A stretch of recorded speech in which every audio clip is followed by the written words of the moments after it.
शृण्वन्तु विश्वे अमृतस्य पुत्राः आये धामानि दिव्यानि तस्थु वेदाहमेतं पुरुषं महान्तम् आदित्यवर्णं तमसः परस्तात् तमेव विदित्वा अतिमृत्युमेति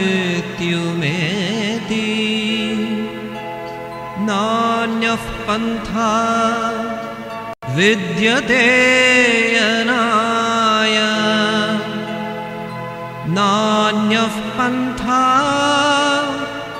विद्यते यनाय नान्यः पन्था विद्यते यनाय। The Kathopanishad, Mangalacharan or invocation. Listen, O children of bliss, I have come to know the truth, which is like the rising sun, red and bright, yet soothing. One can go beyond death only by knowing this eternal truth. There is no other way, there is no other way. Prayer. Let the Supreme protect us, that is the preceptor and the disciple. Let him bring us up.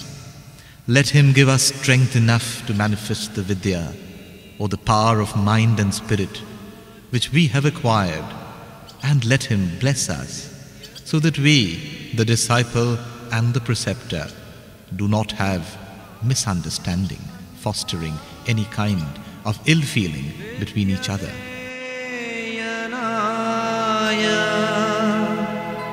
नान्यः पन्था विद्यते यनाय यश्चायमस्मिन्नाकाशे तेजोमयोऽमृतमयः पुरुषः सर्वानुभूः यश्चायमस्मिन्नात्मनि तेजोमयोऽमृतमयः पुरुषः सर्वानुभूः तमेव विदित्वा अतिमृत्युमेति नान्यः पन्था विद्यते यनाय नान्यः पन्था विद्यते यनाय नान्यः पन्था विद्यते यनाय नान्यः पन्था विद्यते यनाय। ॐ सहना भवतु सहनौ भुनक्तु सह वीर्यङ्करवावहै तेजस्विनावधीतमस्तु मा विद्विषावहै। ॐ शान्तिः शान्तिः शान्तिः हरिः ॐ।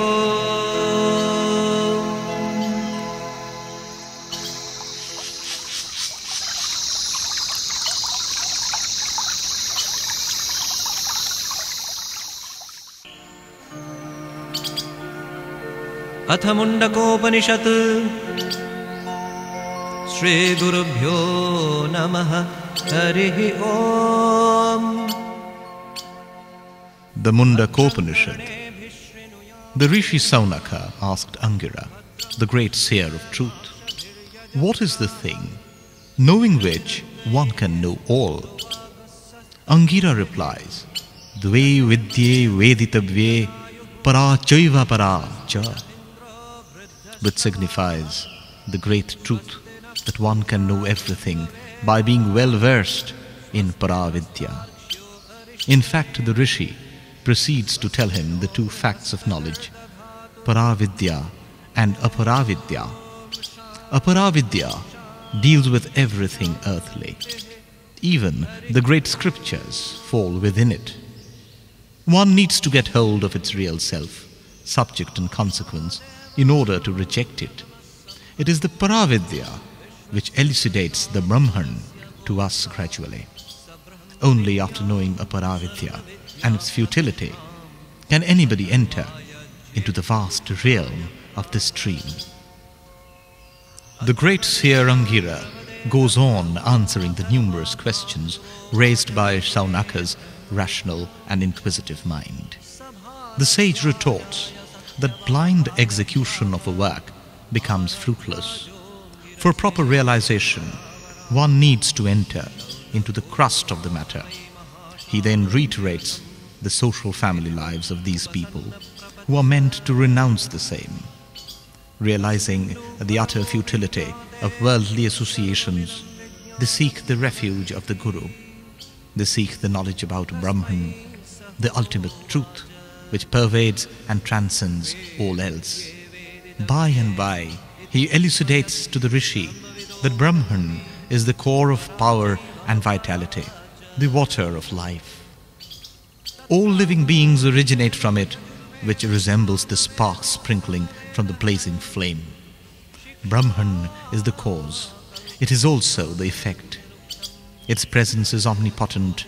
It is omniscient. It is formless and is the seat of energy. The body, with all its associated organs, gross and subtle, is inanimate and insentient without the residence of Brahman within it. Sun, which is the precursor of life on earth, cannot illuminate him, for he is the creator of the sun itself. Only a person free from the shackles of desire can attain the bliss of Brahman, for the mundaneness, the loveliness of it, overshadows man's vision, and he fails to discern the ultimate truth, which is as clear and pure as crystal. He says that the concept of Brahman should be elucidated only to those persons who are pure at heart, hard-working, full of humility, and have embraced truth as a part and parcel of their lives. The illustrious seer ends his comments by extending his veneration to all the great sages who had once enlightened the world.